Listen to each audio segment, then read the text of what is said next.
Happy Wednesday, everybody. Happy Wednesday. Happy Wednesday, everybody. How's it going, Angelica? Good. Thank you to all our viewers who are liking, subscribing, commenting, and sharing our channel. We really greatly appreciate it. So huge shout outs to our new subscribers. Thank you for all your support. We greatly love you. Yes, we do. So why don't you tell us what's happening now?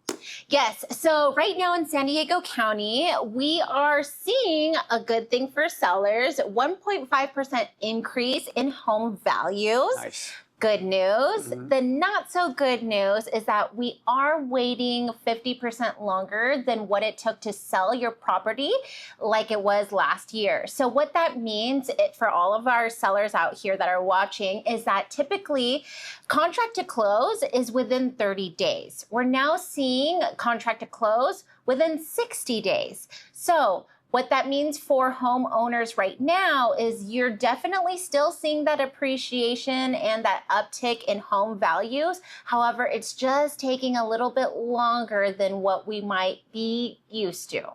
Question on that. Yeah. Because I hear this, right? Mostly from professionals in our industry. How many properties are lasting longer because they were priced too high? And then we see adjustments, and then once they're adjusted properly, we see more action as far as buyers, and then they get into the market. What percentage you would say, I don't know if you know the number or what the number is, are homes that are priced too high and that's why they're in the market for a longer period of time? That's a great question. So I want to talk about the mentality of that because a lot of homeowners who price it too high and make that price adjustment is because they're still in that mentality of COVID. Now, during the COVID market, I don't know if you remember, but I mean, properties were priced very high because they didn't think that people were actually going to, still go out there and buy, right? There was actually a scarcity. And during that time, we were all supposed to stay locked up in our rooms, not go out anywhere, put a mask, put a shield, wear gloves, have hand sanitation. Buy extra toilet paper. Exactly. Everybody was afraid to have that human-to-human contact. So what happened during that time? Home values increased for the people who were actually buying out there, had a low interest rate, anywhere between 2-3%. Yeah. Oh my gosh, is that a fantasy world in this time? Right now. But what we're looking at right now is we have to educate the homeowner that we're in a different time. We just entered this Middle East battle, if you will. Who knows when that's going to end? We're not in COVID anymore. We're looking at inflation and gas prices. On Monday, you shared with us so many statistics on gold, the 10-year treasury, and so on and so forth of what's happening at grocery stores, gas stations, you name it. Everybody can feel it right now, but we're not fighting a disease here. We're fighting a war. Yeah. Now, with that being said, homeowners have to think strategically. How am I going to put my property on the market competitively priced compared to the other property that's been sitting on the sidelines for 60 days now? What are we going to do? So what's important is to sit down with a licensed real estate professional, actually go over what are your goals? When are you trying to move? What are you trying to strive for? A real estate professional is not just there to sell your home. They're there to actually help you achieve the goals that you're striving for. So if you're looking to move to Texas, if you're looking to relocate, did you have a grandbaby? Are you looking to retire on the East Coast because that's where you're from? Whatever the goal is, we're not here to just sell your home for the commission. We're here to help you achieve your dreams. And that's the segue that I would like to educate our viewers, especially homeowners, to understand that we're not here looking at the numbers. We're here to actually have care and love for our people. And that's what we talk about all the time. Yeah. And I think something that I've seen as a strategy, and I don't even know if it's really a strategy, I think it's just, we look at it as a strategy, is when homeowners put their home for less than what the average, so let's say the home is worth 900,000 and listed for 875 to pull and draw more people. And they actually pull and draw more people and the home ends up selling for 9 something. Absolutely. Right? Well, let's talk about that strategy. Now, you have 2 parts of the spectrum. We have 2 parts of the spectrum. We have highly motivated people and not so motivated people. But you have the highly motivated sellers and the not so highly motivated sellers. Now, that is going to determine how to place your property on the market. Okay. Because positioning is extremely critical, especially when you're talking about $1 million homes.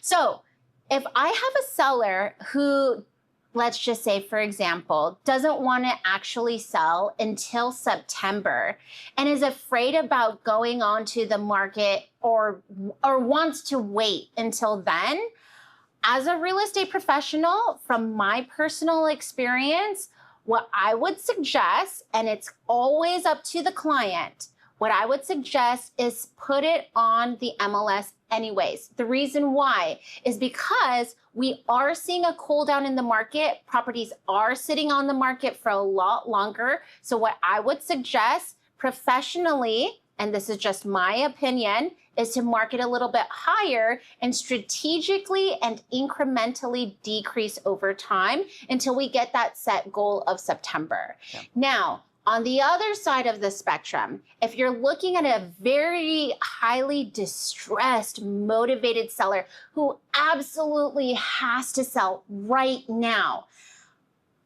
professional experience, I would suggest marketing it below fair market value so that way we can increase and garner buyers and hopefully get that bidding war that everybody expects to have.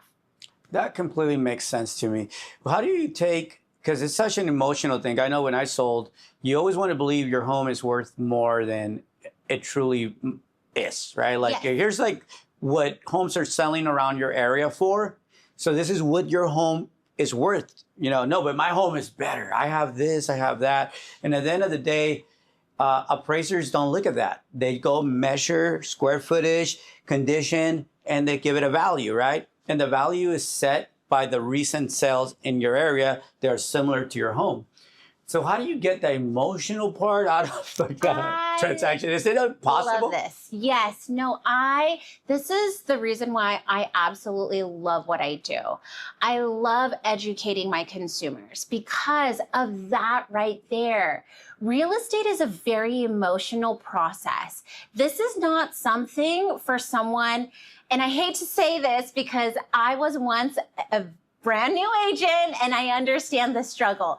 But what I can understand now, I've been in this industry for over 12 years now, and I have seen how I've progressed with my listing presentations time over time because every experience is so different. I've never met a client who had the same exact journey as my previous listing that I just sold in 10 days or less. Everybody has their own fingerprint of livelihoods. And with that comes with the need to sell because of these goals. So just like what we do when we sit down with first-time home buyers and we provide a financial diagnostic of where they're at and how we can tailor a strategy that best suits them in order to win that property, it's the same exact thing on a listing presentation. I ask the right questions. Why are you selling? When do you have to sell by? Where do you have to go? And why? Because from there, I've created a scale that measures, depending on their motivation level and where they're trying to go. I'm like a doctor. I have different tools and resources that are going to help me surgically understand and discover what exactly is that problem. Because in real estate, it might sound easy. And some people might think that we're overpaid. But truly, what we have as real estate professionals in this industry is our value proposition. And what we have to bring to that table is an understanding of how to diagnose you and provide you a real estate solution. Now, with that being said, when I sit down with my sellers and I say, you know what, Mr. and Mrs. Seller, I understand you put a lot of work into this.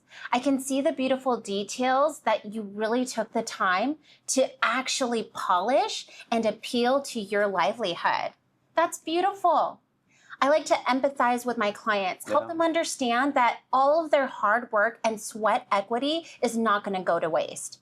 And so what's important is to show that I really, truly care. Yeah. I can empathize with their feelings. I know how it feels to put so much work into something and then leave it behind.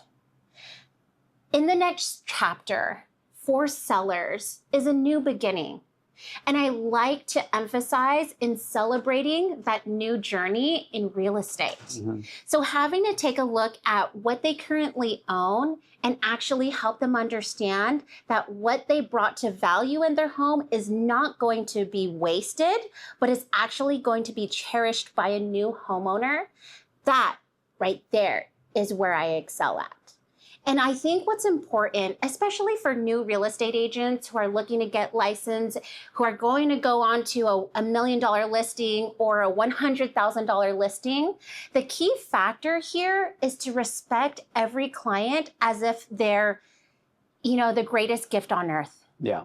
Because everybody deserves respect.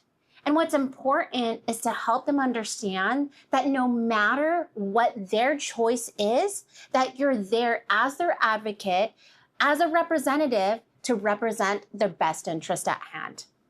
And that's truly why we get paid the commission that we do, because we're constantly negotiating, whether it's negotiating with our client, negotiating with the other agent on the other side of the transaction, and what have you. It's our job as real estate professionals to do all of the heavy lifting for them and provide them the smoothest transaction possible.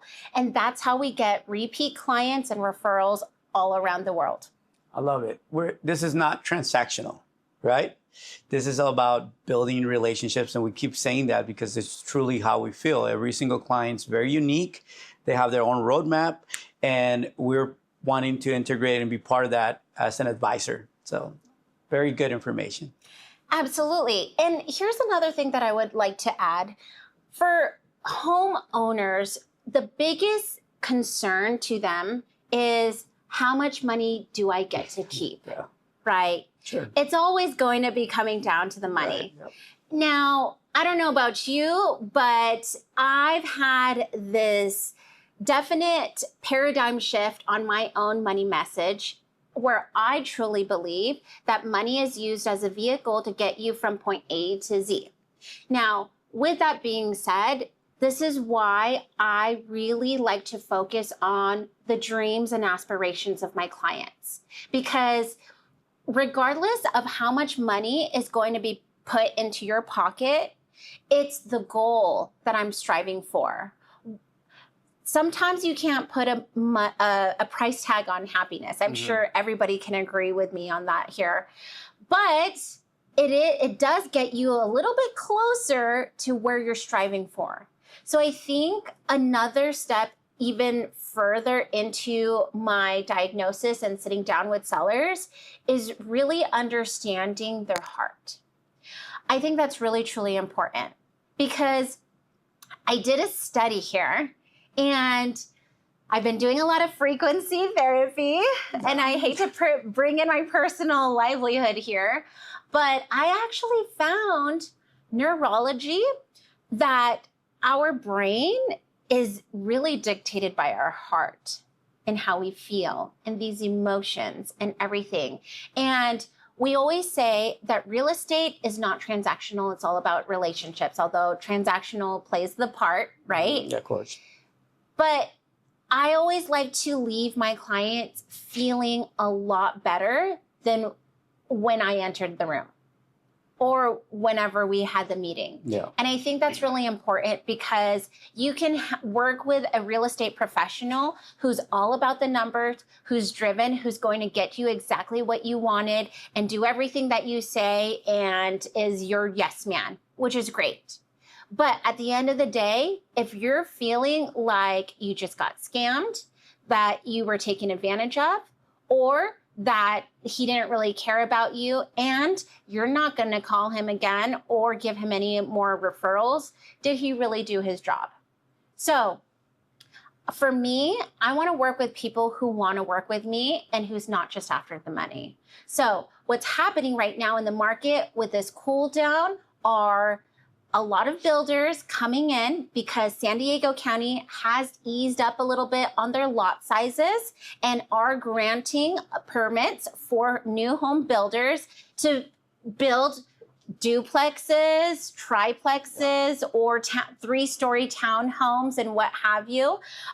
Because of those, we have a neighborhood push for equal housing opportunities right now. And so we're seeing anywhere between $600,000 to $700,000 as the median price point for first-time home buyers. And what this is doing to homeowners who are sitting on home prices around $950,000 is they're competing against new builds.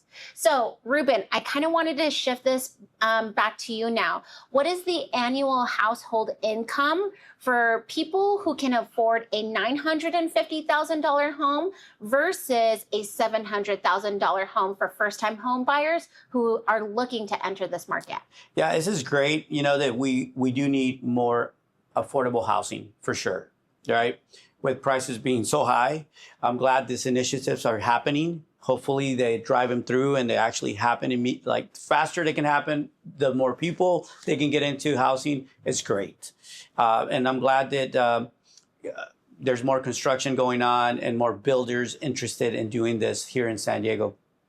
But to answer your question, assuming the client has no debt, that the only debt they're going to have will be the mortgage payment. And just to clarify, the mortgage payment is principal, interest, property taxes, insurance, and PMI. Now, in some scenarios, you have HOA or Melrose. So if you're buying a home at $700,000, your household income needs to be gross income needs to be approximately $120,000, okay? Or higher, of course, but that's minimum.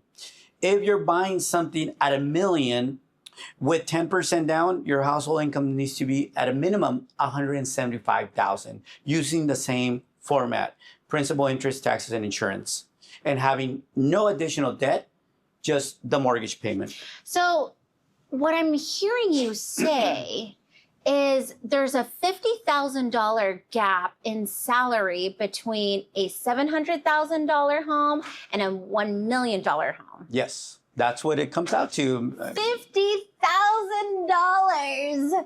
Oh my gosh. In San Diego County, we're looking at a city of professionals here. Yeah, but you know, the data based on the census says that in San Diego, the median household income, it's $102,000 a year, believe it or not. Wow. That's the majority of the people that are renting because they can't afford to buy. That's why bringing affordable housing is so important, because some of these people are professionals. Yeah. But they're just, maybe they have a household and maybe one professional making $80,000 and the other professional making $40,000 or less, right? So you, in a perfect household income where they both make $100,000, you're at $200,000. It works. And we have a lot of those folks. We have folks making $250,000 by themselves. So let me ask you this. Given that the median household income right now is around $102,000, Yeah. how can we position them to enter the real estate market? That's a great question. We need affordable housing, or they need to buy here. And we were talking about this previously, people wanting to buy their dream home the first time around as a first-time home buyer. And that is just not a very realistic scenario for most first-time home buyers. I'm not here to crush anybody's dream. I mean, but the reality is in San Diego with how, what is the median price range right now on a house? 950,000 for a single family detached. Okay, so you have to make 175,000 to afford that, right? And most the medium household income in San Diego is 102. So we know all those people can't afford the prices. Right. So you're not going to go into a home immediately that is your dream home. You need to think about this and think about taking baby steps before you run. And the first step is getting yourself into a condo, realistically, an apartment condo. Why? Because that's going to be in that price range. You possibly can get yourself below 500,000 if you still find condos, right, in that range. And that will allow you to get in. And we can talk about building equity and taking the steps as your income grows down the road. At least you're not paying somebody else's rent. You're paying your own mortgage. There's so many benefits to that. We truly believe that being a homeowner for most people makes sense. Some people maybe not. The majority, if you're renting, you should probably think about homeownership. Absolutely. It's always a long-term, Yes. the long-term gain. Now, I want to also talk about how this also affects homeowners and why it's a lot cooler than it was last year. And it's because of that. So given that $950,000 right now is for people who are making $175,000 annually as a household income, and the average household income is $102,000, I think we're also seeing a gap is even widening between that. I mean, what do you think? No, I agree. You cannot keep up your salary. Your wages cannot keep up with the cost of home ownership. They just can't. You know, home ownership during COVID grew 30%, 40%. I wish I can get a salary increase of 30%, 40% in a couple of years. It just doesn't happen. Most people working a W-2 job are getting 2 to 3% annual increases. So you can't even keep up with the prices of homes. Yeah, so the gap just keeps widening. Especially with inflation, gas On top of prices, that, grocery, eggs. I mean, I went to the grocery store and it was like $20 for a dozen. Can you believe that? No, I can't. I think what we really have to focus on right now is helping the first-time home buyer really understand that it's okay to get into a condo. Mm-hmm. There's nothing wrong with getting into a home that's $700,000 and below. It's really the long-term vision here. And I think I am a true advocate for helping those first-time home buyers, especially our military troops. Thank you again for your service out there. Thank you. And, you know, that's what's happening right now in today's market. Well, thank you for the update. And hey, everyone, again, thank you for listening. Please share our video, like us. And if you have any comments, let us know. We're here really for you guys. Thank you, everyone. Happy Wednesday.